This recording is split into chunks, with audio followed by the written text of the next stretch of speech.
Good afternoon, everyone. Welcome to the second Happy Hour Prairie Tour with Jerod Huebner, MPF Director of Prairie Management.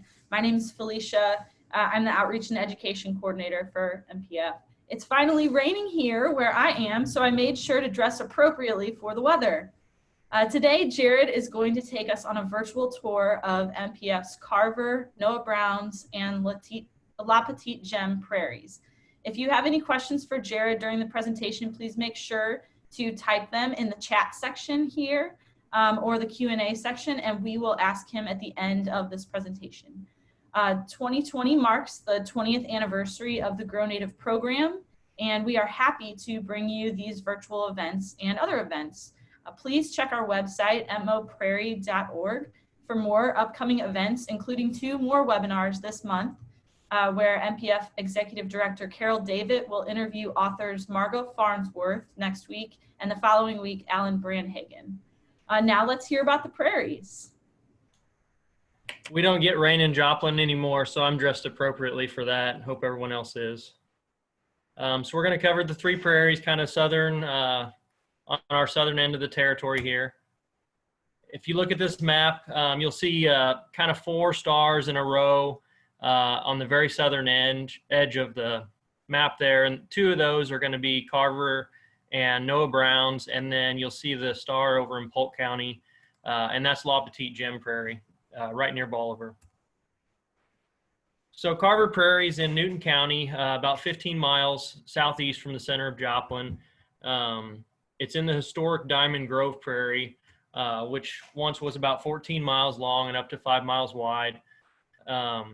Missouri Department of Conservation purchased a large portion of the prairie in 1981, and it was designated a state natural area since then. Our property is 163 acres, about 65 acres of that is remnant prairie, never been plowed, and is really pretty high quality prairie. 69 acres is kind of a savanna woodland transition area. The prairie is almost cut in half by the historic woodland boundary. So we've got about a 30-acre reconstruction field that is between the prairie and the woodland that we're working to restore prairie on it, and then also kind of promote a few desirable savanna tree species to kind of create a transition from the open prairie to the more densely stocked woodland on the south side of the property. The prairie is named after Dr. George Washington Carver, who was born into slavery nearby on a farm in about 1864, and he spent his childhood there. It's just amazing that he lived in that area. He was orphaned at a young age and became such a prominent botanist and scientist throughout his life. So there's several things in the area named after him. The George Washington Carver National Monument is about 2.5 miles south of there. We purchased this just real quick from the Taylor family, who kept it in prairie, kind of saw the value of prairie, and it was with a natural resource damage assessment funding award from the Fish and Wildlife Service that we utilized for the purchase. We've covered most of this already. It's these prairies in southwest Missouri, they kind of refer to them as drop seed prairies. Currently, they're valued mostly for their hay quality. Even on a dry year like this year, they produce really good hay. Most of the neighbors around there are always knocking on our doors when they don't have any hay, looking for hay. And this prairie is actually really noticeably dominated by mima mounds, and they're pretty drastic compared to a lot of prairies. A lot of prairies, you'll just see a small kind of hump every so often. Carver Prairie has really tall mima mounds, and then also kind of depressions between those. There's several kind of small swales running through the prairie, and then a main, which would have been a historic, more of a prairie upland stream at one point that run through the prairie. So it's really kind of got a diverse moisture gradient throughout the prairie. There's the map. I mentioned Diamond Grove Prairie is right across the road from us there. You'll see Carver Prairie in the orange, and then the rest of the red highlight on that map shows where our kind of reconstruction field is and kind of flows into the woodland. It's worth mentioning that south of us, you'll see a kind of a pipeline that runs through there, South of us are several hundred acres of historic woodland that's owned by the Boy Scouts and Girl Scouts of America. So it kind of connects to several hundred acres on both sides of us there. So it's a pretty important piece of property just from that standpoint. And we've been doing a lot of work there. Like when we acquire any property, there's usually a lot of things that need done. They're not typically in maintenance mode. So we're restoring the woodland, around 69 acres of woodland savanna area, and then about 30 acres of reconstruction field. And you'll see that photo there, that front fence line was just really crowded with invasive trees. We try to remove all of our trees. We don't really need fences. So we remove all those things. You'll see the brush piles in the background. We've been working on cleaning those up and burning them over time. So we've got currently 206 native plant species with an average CC value of 4.54 and 36 conservative species. So when we talk about CC value, it's a coefficient of conservatism. So it's these plants ranked 0 to 10, 10 being the most conservative or most rare, most reliant on high quality prairie. So a score of 4.5 is really a good prairie. You know, a score down in the mid-3 range is just your average kind of native grassland or degraded remnant prairie. If you start getting up closer to 5 or in the low 5s, it's a really, really high quality prairie with relatively little disturbance over the last several decades. So it's really a nice prairie.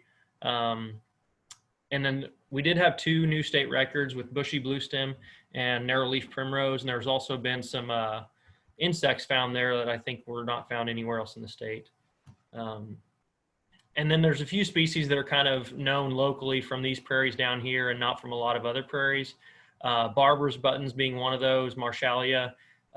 It's very noticeable on the next prairie that we'll talk about, but it likes to be hayed. It's one of those early spring plants, does well with not a lot of competition later in the season. And these drop seed prairies are good for that. They're not dominated by the taller big bluestem and other taller warm season grasses. We do have a really healthy population of the Oklahoma grass pink orchid. It kind of likes growing in wetter areas, areas that receive a little bit of shade. So Carver Prairie provides some good habitat for that. The regal fritillary butterfly and prairie specialist moth that are listed as imperiled in Missouri. So here's a photo in April. It's a good time of year to go out and see the herps out on the prairies. They're kind of coming out of hibernation. A lot of times they're still pretty docile. They're kind of spent from the winter hibernation and out kind of searching for food, trying to warm up. That's an eastern yellow-bellied racer. And then next to some blue-eyed grass, that's one of the first early spring flowers that you're going to see on Carver Prairie. Next comes the wild hyacinth and the shooting stars. You'll see the shooting stars kind of have that white downward facing flower. They're a little bit harder to see than the wild hyacinth. We talked last week about the 2 species of hyacinth, and this is going to be the less conservative one. We have this one more on our prairies than the later wild hyacinth. I think it might be called prairie hyacinth or something, but it'll grow taller. And one thing I've noticed too is the flowers are generally a little bit darker, more of a purple than this whitish blue color that you see here. Moving on to May and June, you'll see the Carolina larkspur, especially in the background, but there's a few up front, along with the yellow crownbeard. And the yellow crownbeard is an interesting one. I see it a lot in swales, kind of wetter areas. And then on Carver Prairie, it grows a lot on the mima mounds. So it's kind of interesting. Those mima mounds are a little bit higher. They're relatively disturbed. The animals like to dig in them, things like that. But they almost always have different plant compositions on them. And so I'm pretty sure that's what this photo is here, is kind of a mima mound. And you can see how different the plant composition is in this one little spot. And we're talking a 10-yard by 10-yard circle. So relatively small over the 60-acre prairie. Some more flowers for June, the Ohio spiderwort and the echinacea. That's a variegated fritillary on that pale purple coneflower there. You see more of the larkspur and more of the echinacea. On the right photo, there's goat's rue. That's one that a lot of folks will get confused with lead plant. There is some lead plant in that photo as well, kind of on the right side, but it has the much bigger flowers on it, and it's much bigger leaves than the lead plant as well, and it also doesn't have that kind of grayish tint to it. You'll see some June grass back there. That's a really good cool season grass that grows on the prairies. The seed heads kind of in this photo resemble somewhat of a foxtail maybe. A little bit later on into June, you're going to start getting your Arkansas ironweed, which is the more conservative ironweed.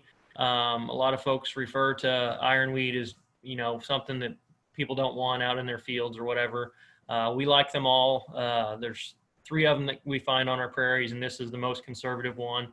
You can tell by the all the petals there, and the awns underneath the petal are really long compared to the other ironweeds, and then they're also curly. So the common name is curly ironweed as well.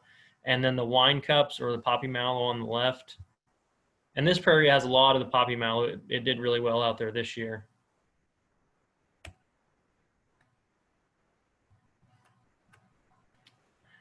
A little bit later into the season, and you'll find these early on in the year, but you won't find them blooming, is the tall green milkweed. And this prairie has actually a lot of milkweed species. I think there might be 7 or 8 total on the plant list. So it holds nearly every milkweed species that we find on our prairies, all on this one site. So good for the monarchs, good for other pollinators. There's a sand milkweed. It's one of the more conservative milkweeds, very low growing. If you see the flower, it's kind of a wild looking flower, not tightly packed like the common milkweed would be, but kind of separated individual flowers that are more widely spaced apart, and rarely does it get above about 12 inches tall, but it has those very big leaves with no leaf petiole coming off the stem. And then you see a monarch caterpillar on the tall green milkweed. And I don't think that tall green milkweed was one that folks give a lot of credit for monarchs, but we do see a lot of monarch caterpillars on it. So it's a good one for them. Moving into a little bit of the management, as we talked about last week, for those of you that were on there, we try to burn anywhere from a third to a half of our prairies in a year. And especially on the remnants, we stick pretty tight to that, not burning more than half of them in a given season for a lot of different reasons. You need the standing vegetation over the winter months for the pollinators and things like that to overwinter in.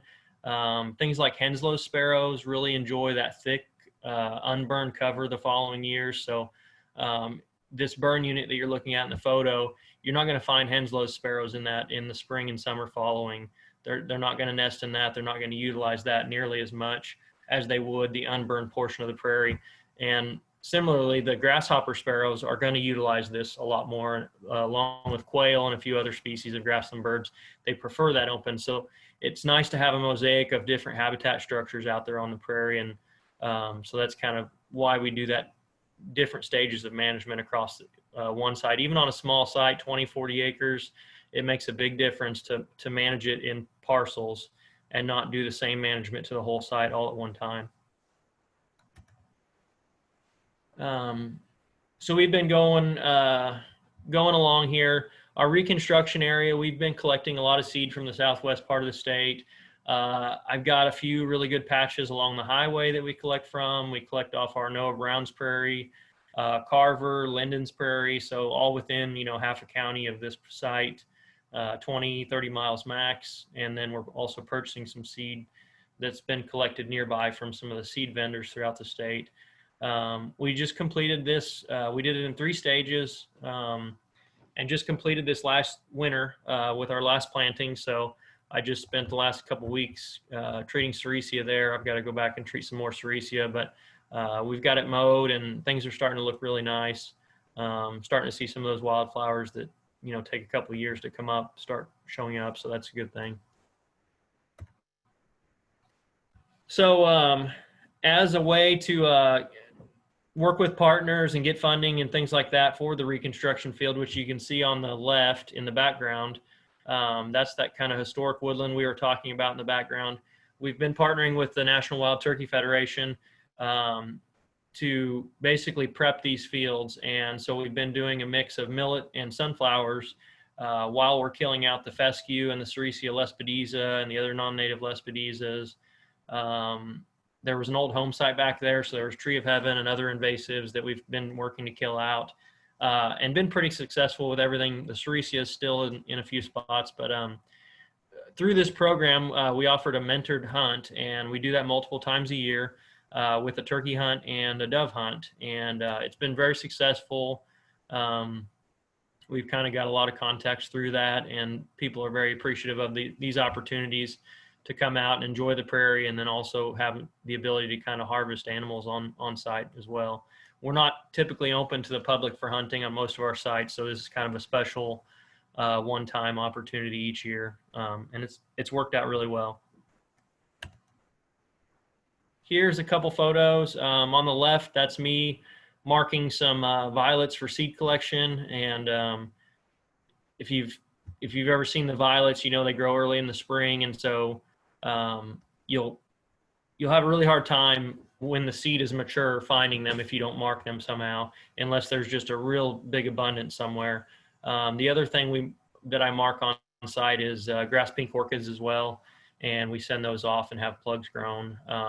And actually, we sent some off to a university this last year for a kind of a research project on germination of the orchids. So hopefully that turns out well this year. On the right, that's Aaron Miller with the Joplin Master Naturalist Group collecting seed. They've been a big help with our reconstruction as well as our invasives treatment on site. Some more volunteers there. That's Carol's son, and then one of my biggest volunteers. He's kind of at almost every burn, and he's over 70 and had heart issues, and he probably works harder than I do. So he's just a really big help, and like to thank him if he's watching this. But you'll see on the bottom there the seed that we collect. Some of it we keep separate and some of it we don't. The big long kind of I don't know how to describe it, kind of has little bulbs on each side of the stem, is Obedient Plant. And that one's really doing well in the planting, so I'm glad we spent the time to collect that. Some things you collect and you really don't see them show up in the planting, but it's rewarding when you see those things you spend 4 or 5 hours collecting with a bunch of people. You start seeing those pop up. It makes you feel like you were doing something worthwhile. So you'll see the other seeds in there, some sedges and rushes, and then June grass as well. And typically that's how we collect. We collect things early in the season by hand, and then later in the season we'll collect with machinery, just because the early things are low growing. And then if you're collecting with machinery early, you're destroying those floral resources to an extent for later in the season. Some more management, that's me on the left, mowing the planting, just kind of reducing some of the competition. It also helps for Sericea control. So some of the areas where we have Sericea infestations, we'll go in and I'll spray them. And then especially in a planting, it helps to mow them. So then if you're mowing in July, you know it's probably not going to make seed that year. So if you have missed plants, you're not going to be making the problem worse by letting those go to seed. So the mowing kind of helps with a lot of different things on these plantings especially. And then on the right, that's burning the planting there. I like to burn these reconstructions the first year that they will burn. It really helps a lot of those flowers kind of come into their own, and usually after a burn is when you really see things blooming kind of to their full potential. So we've covered a lot of this. Right now we're trying to thin that woodland. It's pretty overstocked. Before we purchased it, there wasn't a lot of management that went on with it. It was kind of just left alone. The burning's been pretty successful at knocking back the Japanese honeysuckle. And then I've been burning the last couple of times on fairly hot days, fairly dry days, and basically letting the fire do our thinning for us. It's killing out some of those over mature trees, maybe trees that are hollow, things like that, and opening up that canopy to let light in.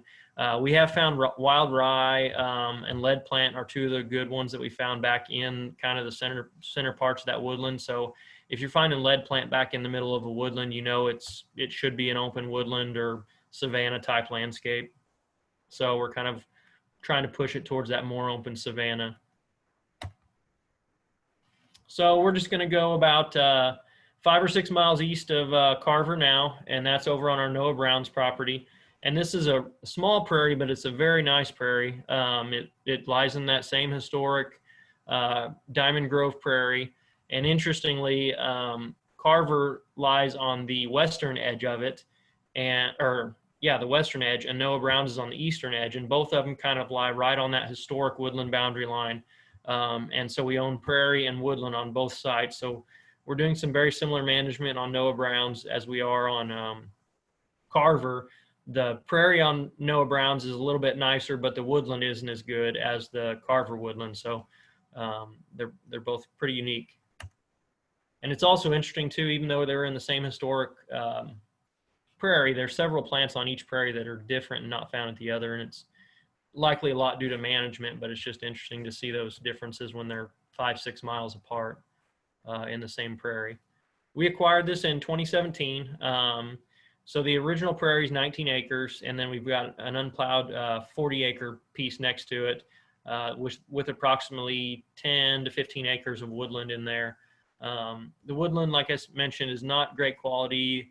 It's been grazed pretty heavily, so it's got a lot of your understory brush and things like that that result from grazing in timber. So it's going to take some burning and things like that to clean a lot of that up, but we're kind of working towards that now.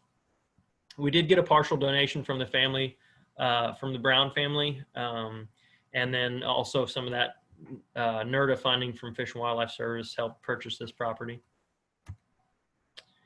Here's a kind of a photo of the dedication here. I believe that's Kurt Brown, one of the family members, kind of discussing some of the history of the prairie. And that is Noah Brown's son.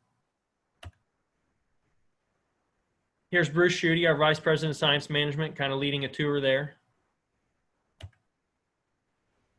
It's a dry mesic chert prairie. There's a lot of chert down in this part of the state, southwest part of the state. There's the chert glades and things like that over south of Joplin. We've got at least 178 native plant species on Noah Brown's with an average CC of 4.84. So we were kind of talking about that higher fours. And I mentioned, Noah Brown's is of a little bit higher quality. So you see it goes from 4.5 on Carver to 4.8 on Noah Brown. So that kind of reflects just the visual me saying it's a better prairie. When we score all those plants together, it does reflect that.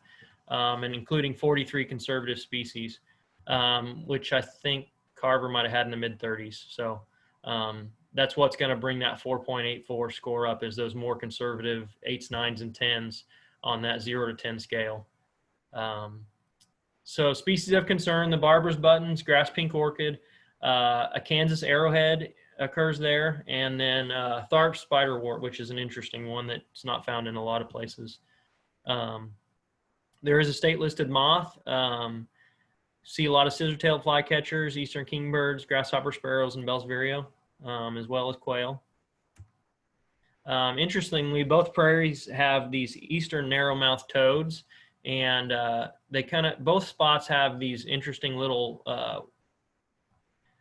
you can't really call them ponds because they're not well-defined ponds, but they're kind of just low spots in the prairie that hold water, through probably early June, and they make great breeding pools for these narrow-mouthed toads. And the toads, if you hear them, they sound like a herd of sheep, so they're very distinct and easy to hear. They're very loud across the prairie, but they sound just like a sheep kind of baying. So if you're ever out on the prairie and hear that, it's not sheep out grazing our prairies, it's these narrow-mouthed toads.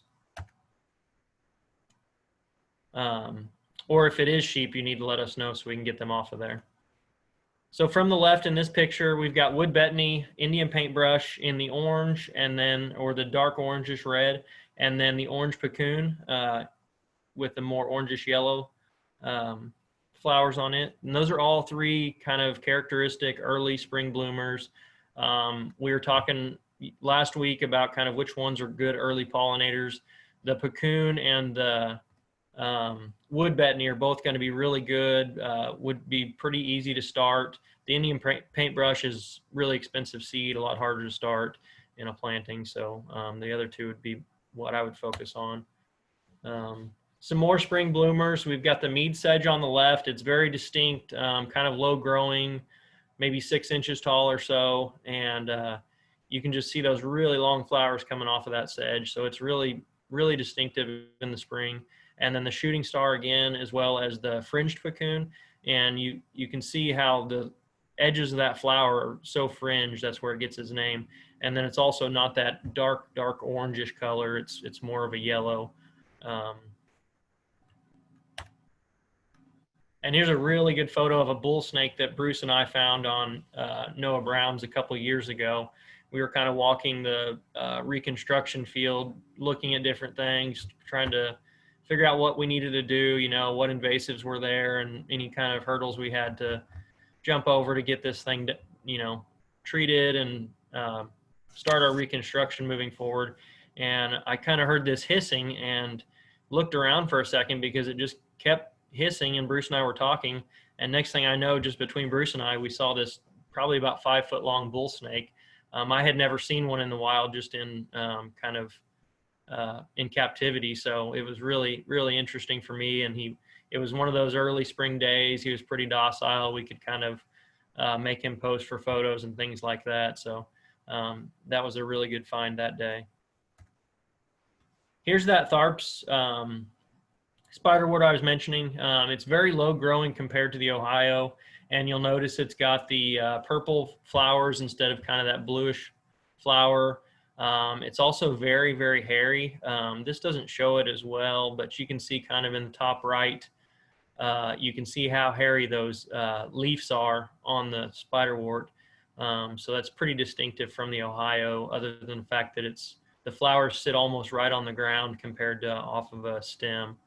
And then the sand milkweed, like I mentioned earlier, it's got those big leaves and then those really separated flowers at the top. So much different than other milkweeds that you'll see out on the prairie. And it is one of the more conservative ones.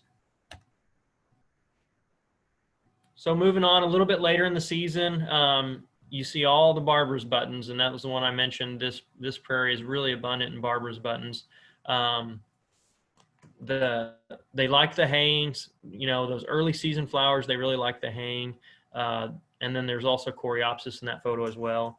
As we kind of transition away from annual haying to more of a burn regime, more historical conditions, some of those things will fade out. So they're always going to be there, but they're not going to be as abundant as you see in this photo here.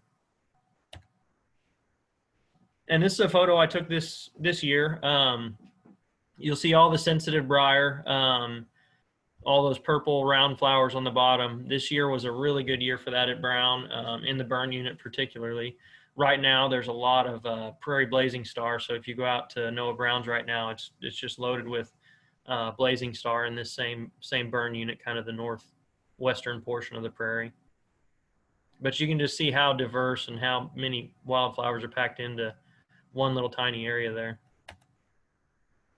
New Jersey tea, this is another good one, kind of an early summer, late spring flower. You'll see the wood betony that we talked about as an early bloomer on the left. It's already turned brown and ready for seed collection. So yeah, it's an interesting one. It's one of those, it's more of a shrub. It's kind of your prairie shrub, kind of like the lead plant.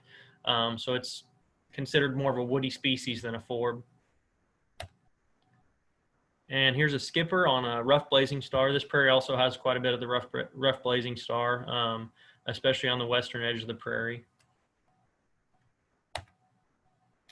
And then we also have royal catchfly there. This is a really neat one. If you haven't seen it, you ought to go out on one of the prairies. You don't get an opportunity to see red flowers on a prairie very often, or even in nature, you know, native red flowers aren't super common across the state. So and this one gets its name with if you touch right underneath the flowers, the whole plant right down there is very, very sticky. It's not like a carnivorous plant or anything like that, but I guess presumably plants or animals could stick to it, or insects could stick to it and maybe die. I don't know, but it's not using that as a way to survive. So, but we do have a few prairies. This is abundant in the swale here at Noah Brown's, which is kind of on the south end of the prairie. And then also Linden's Prairie, Golden Prairie are really good sites to see this same flower. So this is last year's photo of the burn unit at Noah Brown's Prairie, which would be the southeastern kind of side of the 19 acres. And then we burned the other side, and it looks very similar to this, probably not quite as abundant as the liatris is here, but this is the prairie blazing star. It's the one that you're going to see most commonly on our prairies this time of year. And it's right now about the exact same bloom phase, kind of half bloom, not quite full bloom. There's a grasshopper sparrow and an eastern kingbird there, both found at Noah Brown's Prairie. Photos taken by Bruce Schutte. He's always taking really good photos on our prairie. Going through the management again, 1/2 to 1/3 of the prairie burned in a season. If we're not burning these prairies, they're getting overrun with brush, things like that. It reduces the amount of floral resources on the prairie, and not going to be nearly as good as nesting cover and things like that, brood rearing cover for grassland birds. And so it's nice to have that mosaic. Even on a 19-acre piece, we only burn about half of it every season. So like I said, we stick to that pretty religiously. And then we have, I don't have a photo in here, I don't think, but we have started the reconstruction process in the back 40 acres. We sprayed that out. It's planted to sunflowers currently. So moving on to La Petite Gem Prairie. It's 37-acre original prairie near Bolivar in Polk County. So you'll see that star over in Polk County there. It's kind of on the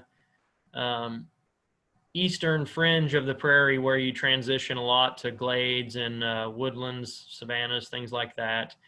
You'll see the darker color on that map across the western and northern parts of the state. That's kind of the historic prairie across the state. And then you'll see how it kind of fizzles out as it goes past Polk and Dallas County there. So it's one of our furthest east prairies, really high quality prairie. It's along the Frisco Highline Trail that runs 35 miles from Springfield to Bolivar. We acquired it in 1974, so we've had it for quite a while, and it is a state natural area. This is a photo taken by Bruce. It's a limestone Dolomite prairie community, which is a very uncommon type of prairie that is similar to the limestone Dolomite glades that you'll find across the state. And like I mentioned, you know, this is kind of where the prairie transitioned to glade, woodland, savanna complexes. So you would kind of suspect that it would kind of maybe have more of a glade component to it. But you can just see in that photo how diverse and again how tightly packed some of those wildflower species are in the photo. So on the left, we've got the echinacea again, the pale purple coneflower blooming kind of up high in the photo, along with butterfly milkweed in the on the bottom in the orange. On the right, we're looking again at more echinacea, and then the taller, I guess, columnar or cylinder looking plants. Those are going to be prairie blazing star that just have not bloomed yet. So, and then we've got sensitive briar down there in the little purple ball again. 2015, MPF had a prairie bio blitz there. You'll see kind of the group down along the Highline Trail was where the tent was. Everything, I guess, below that Highline Trail is the more high quality prairie. And then across that, it's been a little bit more disturbed, just being close to an old railroad and things like that. And it's another one of those prairies, similar to, we were talking about Snowball Hill last week, where the people are in the foreground of that picture. They're kind of mid slope, but there's a really big moisture gradient from where the tent is to where the person taking that photo is standing. So you're kind of really high and dry up there. There's actually a lot of wild quinine up on the top of the hill, and that's kind of a woodland glade species a lot of times. And then you get all the way down in the bottom, and you're literally cattails down in the bottom along the trail. So just a big change in soil types on that site. So Bruce again leading a field session. That's what he loves doing there. That looks like they're pretty high on the hillside. Probably to the right would be kind of the peak of that hillside there. There's actually some interesting areas too. There's some kind of small exposed rock areas on the side of this hill where it looks like with the steepness of that slope, some of the soil may have sloughed off the side of the hill and exposed some rocks. So it's kind of an interesting little area. Some more of the wild hyacinth again. This one's kind of in half bloom there, and you can see again, it's got that lighter whitish blue color. So that's going to kind of tell you it's the earlier spring species, not the later one. Here's the sensitive briar again, just a very pretty flower.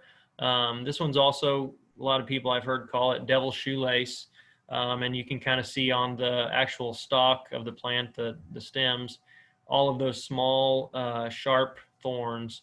And if you try to just go grab this plant, you're not going to want to hold on to it very long. So you can see why people have called it devil's shoelace. And you can imagine, you know, Native Americans or people walking around out in the prairies 200 years ago, what that would have been like running through that stuff.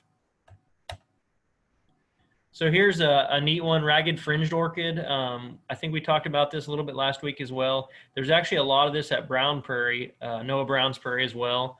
It's just a neat plant. It's kind of one that doesn't stand up tall above the other vegetation, and the flowers don't really stick out. But when you get up close and see how ornate and how kind of unique these plants are, you kind of realize it's a pretty neat flower.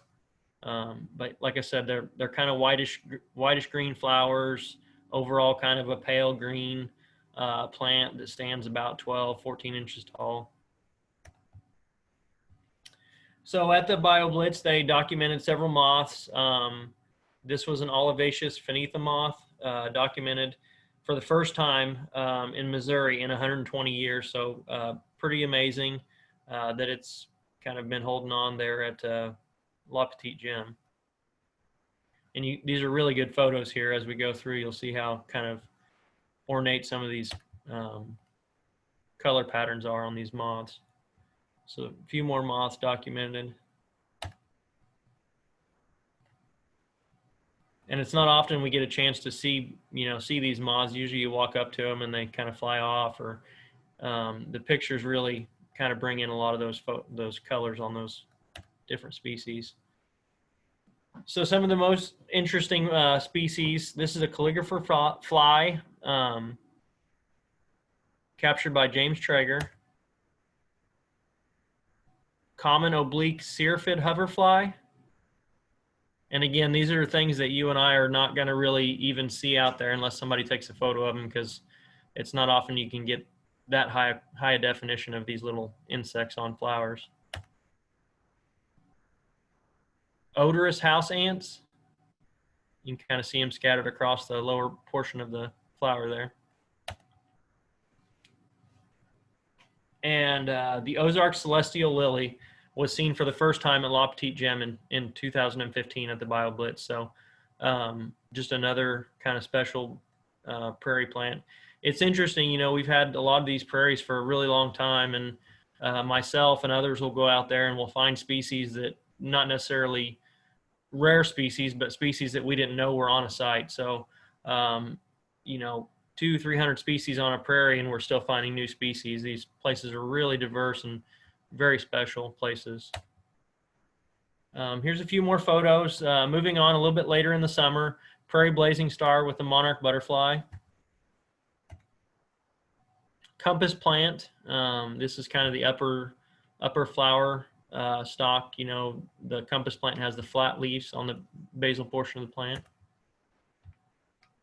So here we were talking, 100 and some species at Noah Brown's and 200-ish at Carver, 335 native plant species on 37 acres. So it's pretty amazing that all those plant species are packed into this little site with a 4.28 cc value. So it is a very diverse, high quality site. As you start packing in more plant species up to that 335 number, it's going to be hard to go up to a 5. A lot of those 335 plant species are your lower valued you know, middle of the range plants. But it's just amazing to get over 300 plant species in a prairie, and 53 conservative plant species, which is pretty incredible. Most of any MPF prairie. So during a 2015 survey by these botanists here in this photo, they found 38 plant species, which was a record at that time. And then we actually surpassed that on our Pennsylvania prairie. And I guess we're going to save that for another day. Here is the prairie mole cricket in this photo. This was documented on the prairie. It's a Missouri species of conservation concern, as well as northern bobwhites, Henslow sparrows, and scissor-tailed flycatchers. And so like the Henslow sparrows, as much as any other grassland bird, they have really declined in recent years. And they're the ones I mentioned, like that thicker cover. So leaving these prairies with unburned portions is really important. This is the western side of the Highline Trail. This is kind of the more degraded portion. So we just burned that portion that year. So that's around 8 to 10 acres of the prairie. And so you leave all the rest of that prairie unburned in a given season. Makes a really big difference for wildlife. We also manage this site in conjunction with Missouri Department of Conservation, and as well as volunteers. So I think it was just me and a volunteer that day, one volunteer burning this part of the prairie. We had crop fields on one side and the trail on this side, so it was a very safe day for the burn.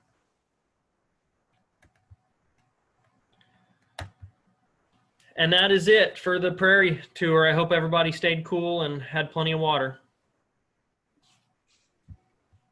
Thank you, Jerod. This is Carol David, Director of Missouri Prairie Foundation. Thanks everybody for tuning in, and thank you so much, Jerod. Great presentation, and thank you, Felicia, for the promotion and technical side of things.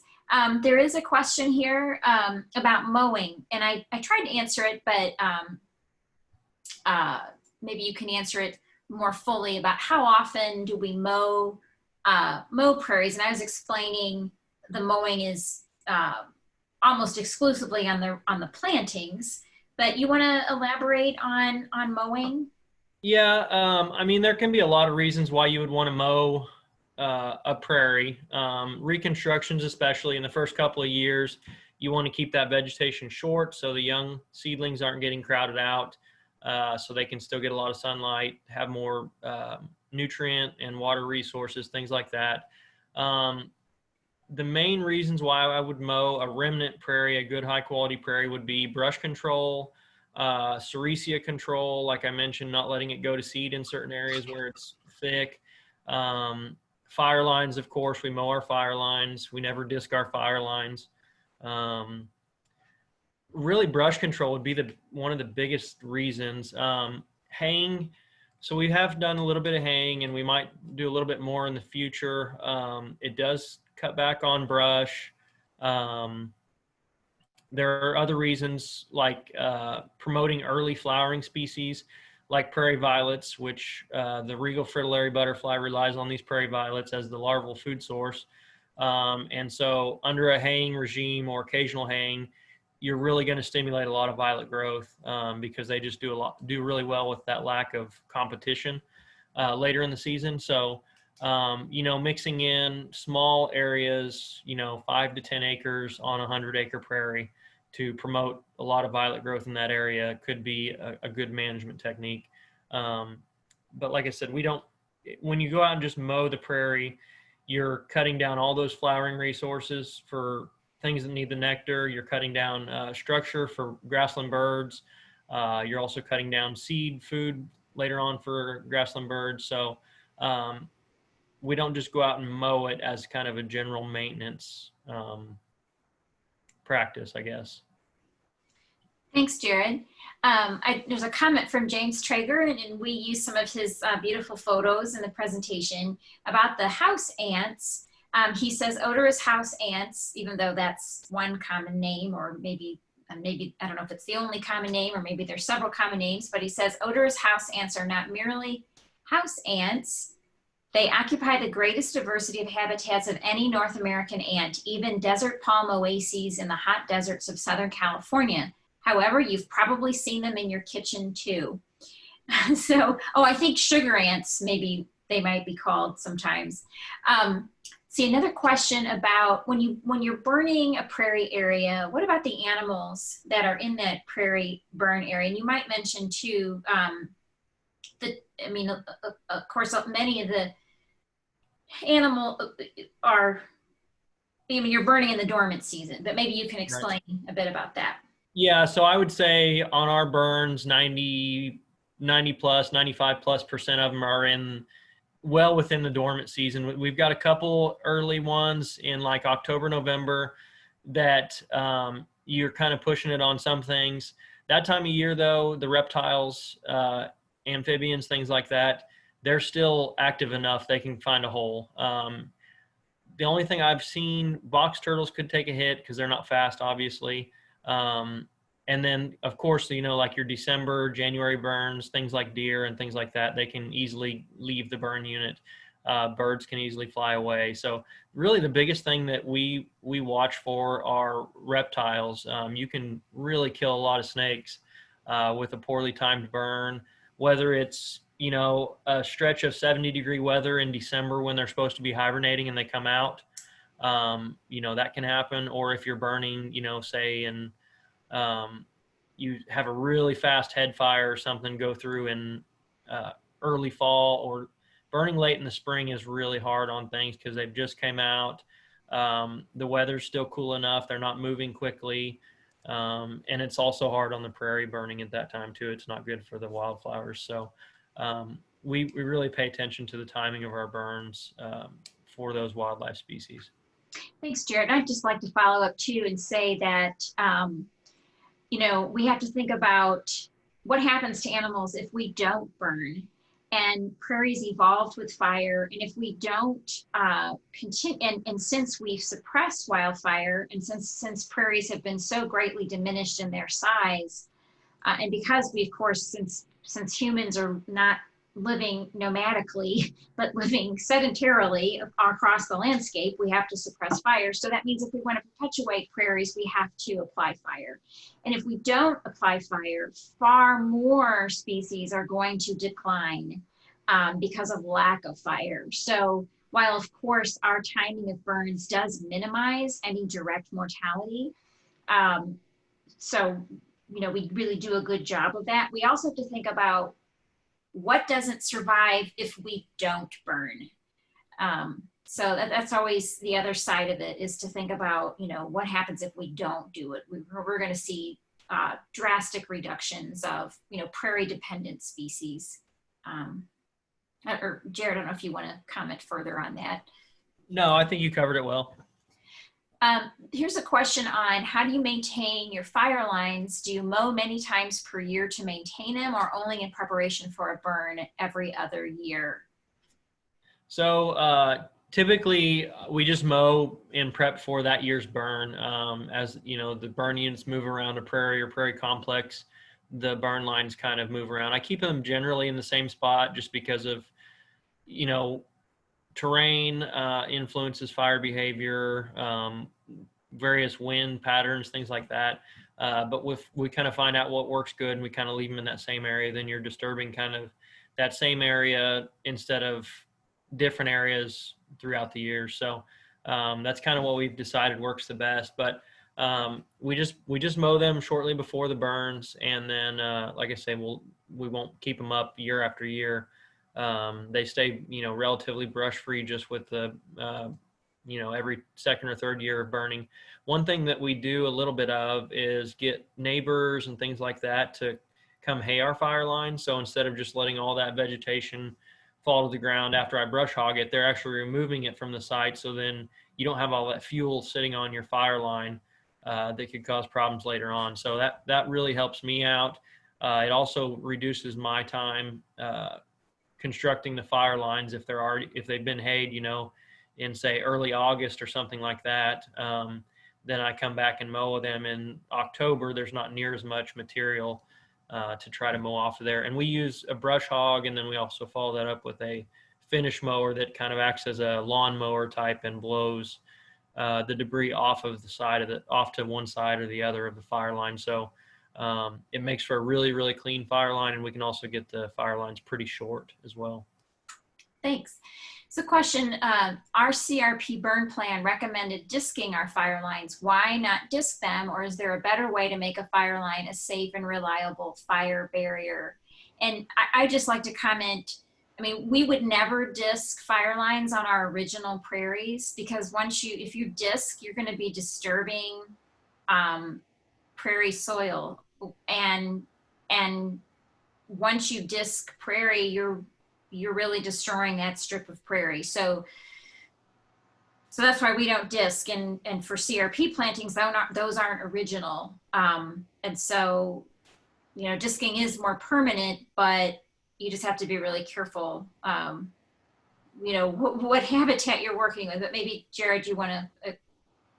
Yeah, I always recommended, when I worked with conservation department, we disced a little bit. We did a lot of mowing as well. We had more personnel and more equipment, so we could get by with fairly sloppy fire lines, honestly. Now that I burn mainly by myself and with volunteers, we have to have really clean fire lines. That's where that finish mower comes in.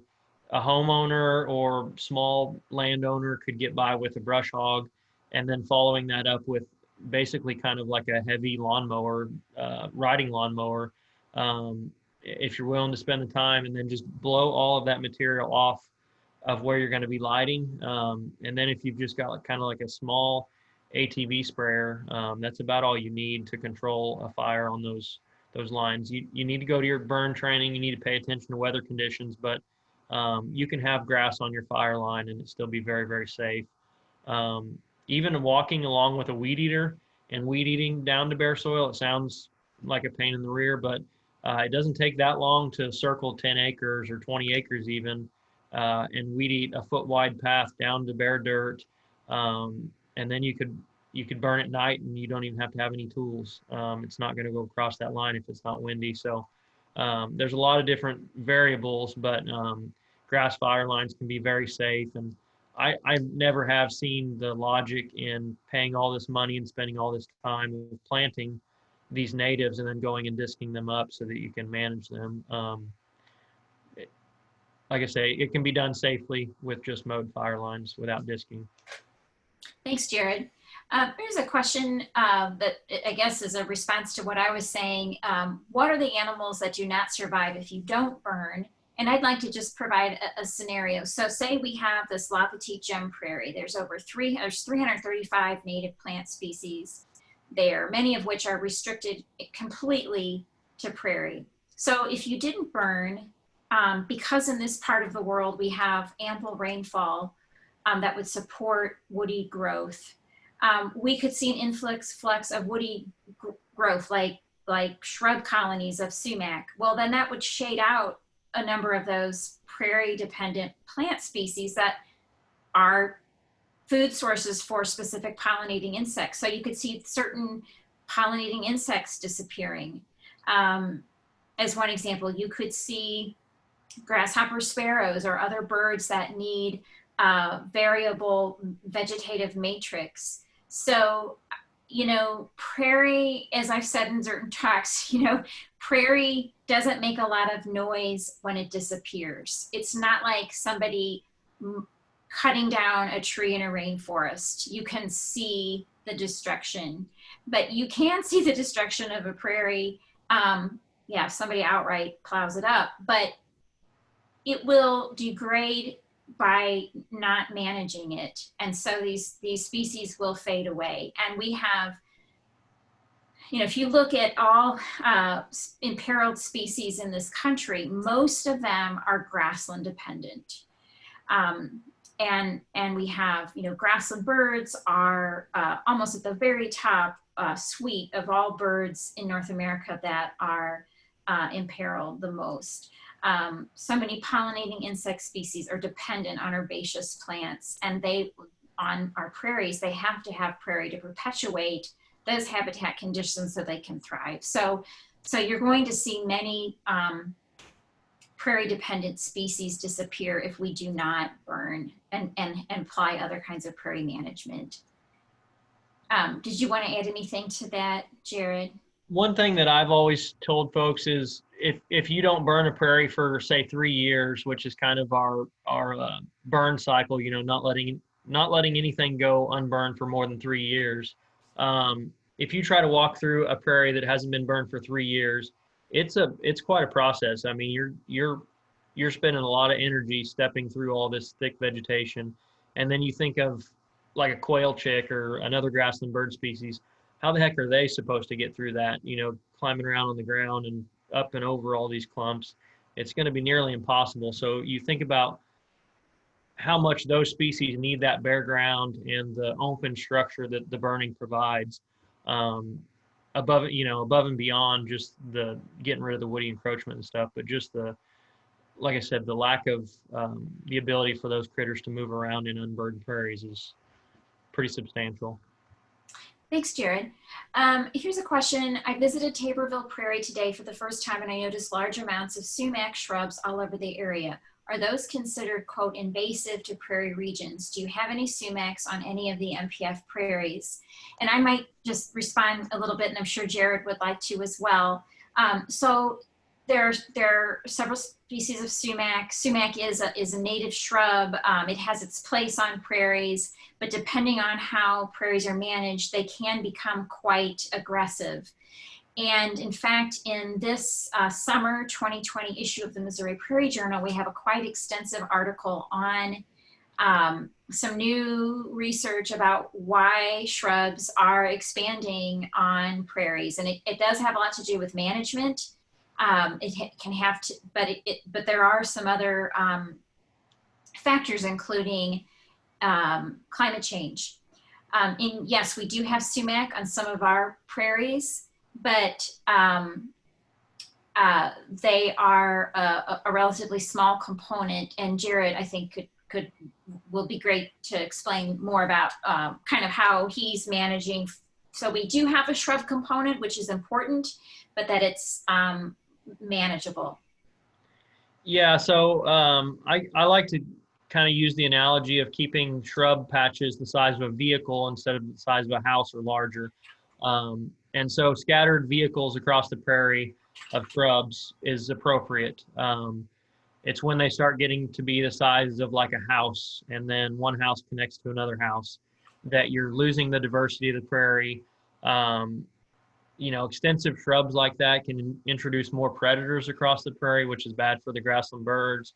So there's a whole host of issues that gets brought up, but you know, I don't think you can really put a number on what amount of shrubs is appropriate. It kind of depends on what your management goals are. Ours are diverse, historic condition remnant prairies, and so kind of just sticking to that small scattered shrub patches across the prairie are very appropriate. But like I say, we try to limit those as much as we can, and if they start really increasing in size, you know, approaching a quarter to a half acre even in size, we do different management techniques to reduce those back to their smaller scattered patches. Thanks, Jerod. We have time, Jerod, to go a little bit. We got a few more questions. Are you okay to keep going? Another question, why do you have specific hunts? Why not leave all alone?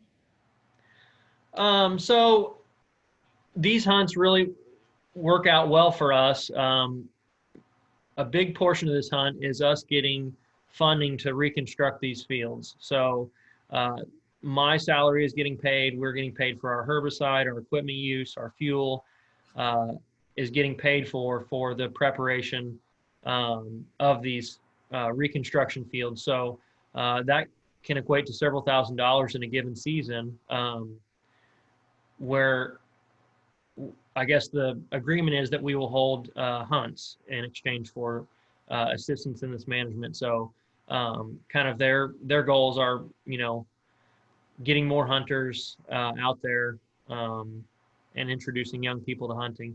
So a lot of populations don't have natural predators anymore as well. So if we just completely stopped hunting deer tomorrow, you would be amazed. Sorry, I got a fly buzzing around. what the deer population would do over 5 years, say, how much disease we would have in the deer population at that point with such an overpopulated herd. And not all populations need to be hunted necessarily, but there's a lot of populations that it does not hurt that population to hunt them. And so you're providing an outdoor recreational activity, especially for kids. It's great to get the kids in outdoors with all the video games and television these days. If we can get a kid out to our prairie because of a dove hunt, I'm all for it. When that kid a lot of times would not otherwise come visit our prairie. So I think there's a lot of tie-ins between the hunting and our prairie management where it's mutually beneficial to have these hunts. Thanks, Jerod. I'd just like to add too, in terms of, for example, a wild turkey hunt, and Jerod, you're a hunter, so you can answer this better than I can. Of course, the Missouri Department of Conservation does a great job of researching populations of game animals to ensure, and then establishes regulations accordingly to make sure that they are not overhunted. But that said, I mean, I think for many animals, hunting is, like say for quail, it's habitat loss that's hurting their populations. I mean, quail hunting is really difficult, I think. And so, I don't know if you want to talk a little bit about that, Jerod, about how there are these other stressors on population, not so much with deer, like you say, I mean, because that's deer different than say quail. Yeah.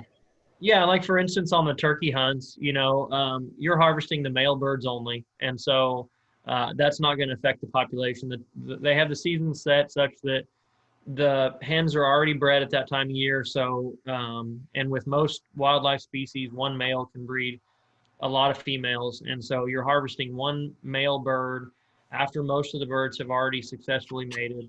And so you're not having any outcome on the, I guess, long-term health of these species. And like I say, if it's providing outdoor recreation opportunities at the same time, introducing folks to prairie and why it's important to conserve these habitats. There's a lot of prairie, a lot of nice woodland ecosystems, a lot of native natural systems across the state that are only conserved for the purposes of hunting. So you think of how much benefit those do just because someone's interested in hunting. And they don't go out and kill everything on the place. They're providing a lot of habitat to go kill maybe 2 deer a year. So, and that habitat doesn't just benefit the deer, it benefits scores of different animals. And that might be kind of going on a tangent, but anyhow. Thanks, Jerod. And I'll just add to, we allow public hunting on just a few of our prairies. And then the special turkey hunt is on only one of our prairies. And the dove hunt is only on, it'll be on Noah Brown's this year.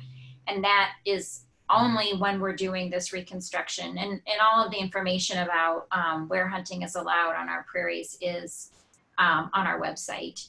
And I would just like to echo what Jerod is saying. If someone is hunting these special hunts that Jerod mentors, is a chance for people to learn so much about prairie, because hunting involves a lot of patience and a lot of sitting around waiting and observing nature. And so I just wanted to add that as well. One more, I think there's only just maybe a couple more questions. How were prairies maintained pre-machine mowing? Was it just natural fire or Native Americans setting fires? So yeah, I mean, particularly in this part of the prairie region, we're kind of on the eastern portion of the tallgrass prairie.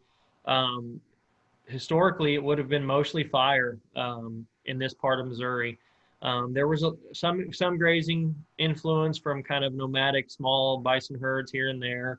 Of course, there historically were elk in Missouri and deer populations, not even as much as there are now. But there was a little bit of a grazing influence, but nothing like the grazing influence that central Kansas and western Kansas saw up through the Great Plains there. So most of our influence would have been Native Americans and fire. So. Thank you. I'll add too that like in some regions of North America, fire is or lightning set fire is a really important factor, like in parts of Florida, for example. For the grasslands in Florida, the lightning set fires are really important. Let's see, Debbie asked, do you suggest mowing in a small prairie garden, shade and part sun, if you aren't getting many blooms? I guess in lieu of burning is probably what they mean. Yeah, I would suggest mowing and then also removing some of that vegetation. So if you've got a thatch layer, if you can't see bare ground, there's probably a lot of plants that are getting kind of smothered out. Another thing could be the shade. You know, I mentioned we have some lead plant back in the woodland at Carver. Things that get shaded out aren't getting as much sunlight as they require. They're not going to grow well. They're going to stay very small a lot of times. They may not get, you know, as tall as they should. Like the lead plant, you just see very small kind of basal leaves, and that's it. It never grows, you know, 2 feet tall and blooms back in that woodland because it's just too crowded. Whether there's not enough rainfall, the trees are sucking the rainfall up, or what it is. You know, the shade, I think, is the biggest thing in our woodland there at Carver. But yeah, that could help. But yeah, like we were talking about earlier, when you're mowing repeatedly and you're not burning that vegetation, you're just kind of smothering a lot of things out. So trying to remove that litter on the ground would be important as well. Thanks, Jared. I think there's just one more question. When is the best time to overseed with the new seed that you collected? And this is from Christina, and I'm assuming she means like in a planting, I guess is what she means. Basically, anytime about December 1st or on. Earlier is better, especially if you're seeding into some sort of existing vegetation. If you want bare ground, that'll give that seed a lot longer time to kind of get pushed down to the soil level. And then you don't want to seed much after about March 1st. So really like December and early January are kind of ideal times. If you've got the seed available and ready, go out and plant it, and then hope it gets snowed on, rained on, everything else through the winter months. All right, thanks, Jared. I don't think I see any other questions. Tomorrow, Felicia will send out an email to all participants with some links to some other information that is related to Jared's presentation.